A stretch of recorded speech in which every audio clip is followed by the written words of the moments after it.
The play-in tournament before the NBA playoffs is set. We know which teams are going to be playing each other for this tournament from the 7 to 10 seeds, and basically what I'm going to be doing in today's video is giving you guys my predictions on what I think is going to happen in both the Eastern and Western Conference for the play-in tournament. This is the second year that this tournament is going to happen. I'm definitely one of the people that's in favor of the play-in tournament. I think it's great for competition. I think definitely, just like last year, some of the games could be very entertaining this year as well. And just a refresher for those of you who don't know or don't remember how it works, the 7 and 8 seeds play, the winner gets the 7 seed, the loser of that game will move on to face the winner of the game between the 9 and 10 seeds. Those teams will then play to see who gets the 8 seed, and essentially the loser of the 9 and 10 game is out. So for the 7 and 8 seeds, they have to lose 2 games in a row in order to get out, and for the 9 and 10 seeds, they have to win 2 games in a row in order to play themselves in to the NBA playoffs. It's a little bit confusing, but you'll see how it works when the tournament actually happens.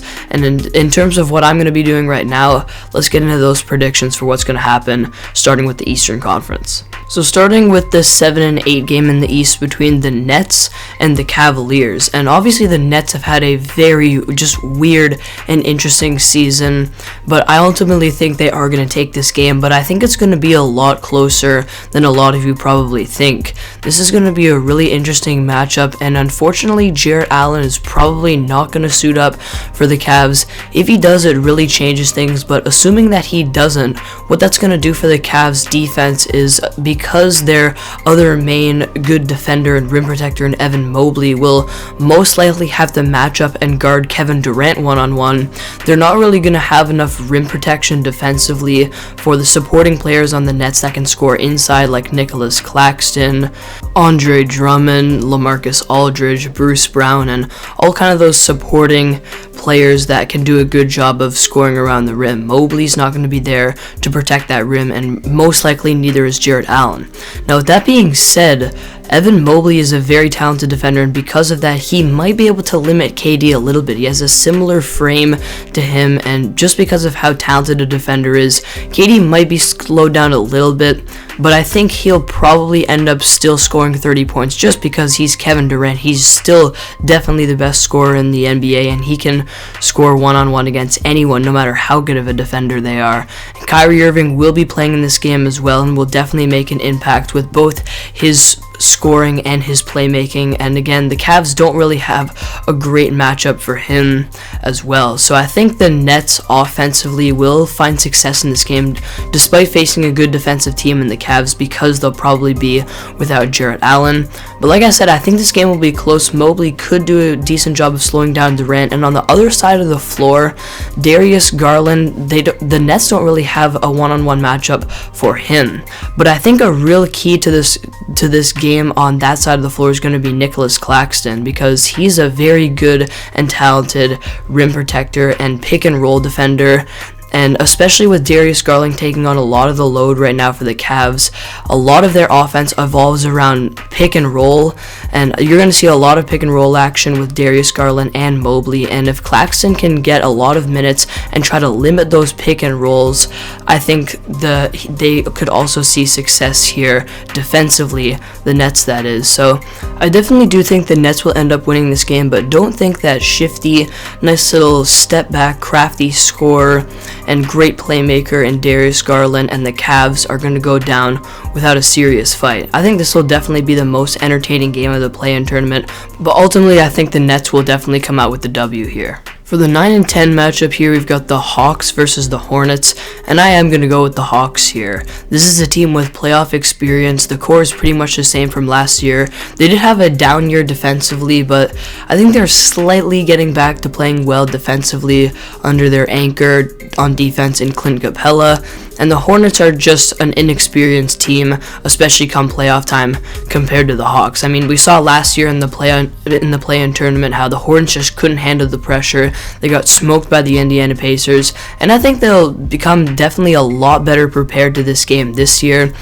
but I still think the Hawks are going to come out victorious. This is going to be a pretty high-scoring game. The Hornets can shoot the three, and against the Hawks, they're probably going to succeed there because the Hawks are not a good perimeter defending team. But at the same time, I think Trae Young and Clint Capella, that pick-and-roll duo, is just going to absolutely flame this Hornets team. I don't think they're going to be able to defend it. The Hawks are a good three-point shooting team as well, and I feel like you could see the Hawks winning this game like 125 to 120. I think they're going to come out victorious just by a little bit. So then this would set up a matchup for the 8 seed between the Cavs and the Hawks. And again, this is really all going to depend on if Jarrett Allen can play or not. But honestly, I think even if he is playing, I'm actually going to go with the Atlanta Hawks in this one. It's obviously going to be a lot closer if Jarrett Allen's playing versus if he's not, because of just how key that pick and roll is with the Atlanta Hawks and how key the pick and roll defense on the Cavs side is going to be and how key Allen is to containing that. But I think that the Hawks offense matches up well with the Cavs defense. The Cavs are more about rim protection, length to defend inside, and not a fantastic perimeter defending team. And the Hawks have a lot of three-point shooters. They run the pick and roll well, and Trae Young can really kick it out a lot on the perimeter to good shooters that the Hawks have on this team. They have a lot of knockdown shooters on the perimeter, some good depth offensively, and then defensively, I actually think the Hawks will match up well with the Cavs because they're more of an interior defending team.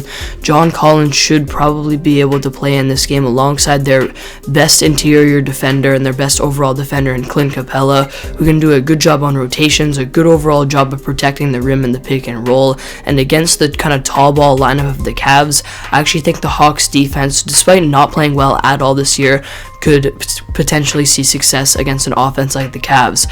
Again, I think this will be a close, entertaining game, but I'm going to go with the Hawks here either way. So overall in the East, I'm predicting that the Nets will maintain that 7 seed, and the Hawks will climb up from the 9 seed and grab that 8 seed to play their way into the playoffs. So let's move on to the West now. The first matchup we have here is the 7-seeded Minnesota Timberwolves versus the 8 seed LA Clippers. And the Clippers are hitting their stride and getting healthy at the right time, and I'm going to take them in this game. We haven't seen the Minnesota Timberwolves, especially with this team as a core, play in any sort of playoff or play-in game ever before, and I just think that this game is really going to hit them hard. I think Paul George is going to have a big game. I think the Clippers are going to come out with a lot more intensity and playoff energy compared to the Timberwolves, and they really have had a great season, the T-Wolves, but I just don't think they're going to be ready with a good enough game plan for this. I think the Clippers will get out and transition a lot, hit a lot of threes against this team. They're a great three-point shooting team. They don't need a lot of space to get those shots off. I don't think the T-Wolves are going to be ready defensively. And on the other side of the floor, I think Karl-Anthony Towns could definitely have a big game here, but I don't know if the Timberwolves supporting cast will step up enough, and I think the Clippers defense will be able to match what the Timberwolves have to offer offensively for the most part, maybe other than Karl-Anthony Towns, which they don't have a great matchup for, other than Zubac, who might be able to contain him a little bit. Cat probably will get going a little bit from 3, and it's not going to be a complete blowout, but I'm still definitely going to take the Clippers here to move on, take that 7 seed, and the Timberwolves will have to try to play their way into the 8 seed through another game in the play-in tournament. For the 9-10 matchup in the West, we've got kind of two underdog type teams here in the Pelicans and the Spurs. And I've really believed in the Spurs the whole year. A lot of people had them bringing up the rear in the Western Conference this year. I did predict they would be the 10 seed and make that play-in tournament, and I'm going to keep believing in them. I think they're going to win this game against the Pelicans. I think this team is much more better built for a single game like this on both ends of the floor. I think that they could match up against the Pelicans one-on-one defensively well. A guy like Keldon Johnson, who's been balling out on both ends of the floor recently, could match up against Brandon Ingram. Jonas Valanciunas could be decently contained by Jakob Poeltl. And then offensively, I see DeJounte Murray this game coming out with some energy, probably getting more than 10 assists this game.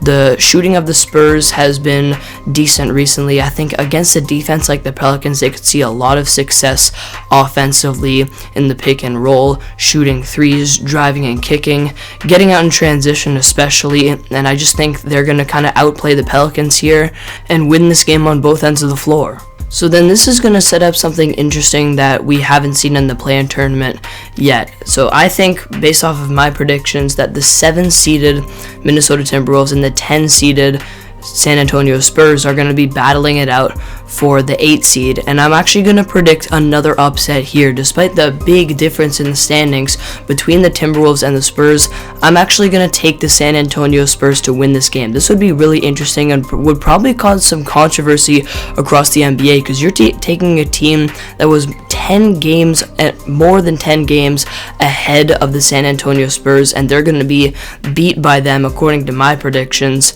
to get into the playoffs, which would definitely be insane. But the reason I think the Spurs are going to win this game is because I think they're going to be more prepared defensively. I think in terms of matching up, Jakob Poeltl could do a very good job of containing a guy like Karl Anthony Towns. I think Poeltl's one of the most underrated defenders in the NBA, does a great job of protecting the rim, and is decently versatile as well. When you match him up against a center, I think he could definitely be able to guard Cat a little bit on the perimeter better than you might think. And as a team, the Spurs have a good defensive system with the coaching of Pop versus an inexperienced team like the Timberwolves. I think in a big game like this, you could see the Timberwolves offense struggling a lot against the Spurs defense. And while they're a young team, they're more experienced than you think, and as a unit, I think they're definitely coming together at the right time, and in this game, their chemistry is going to show.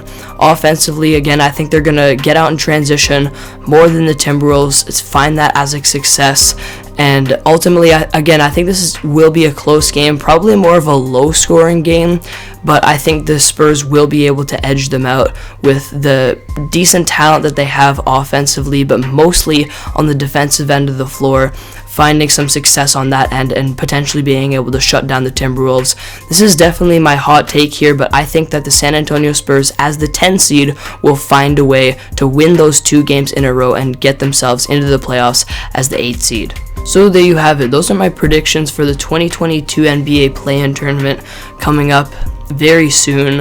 I hope you guys enjoyed today's video. I understand a lot of you will disagree with my predictions, but we'll see what happens. I think this is going to be a very interesting play-in tournament, and make sure you guys comment down below your opinions and your predictions on what you think is going to happen in the play-in tournament this year. Thank you for watching, and I'll see you guys next video.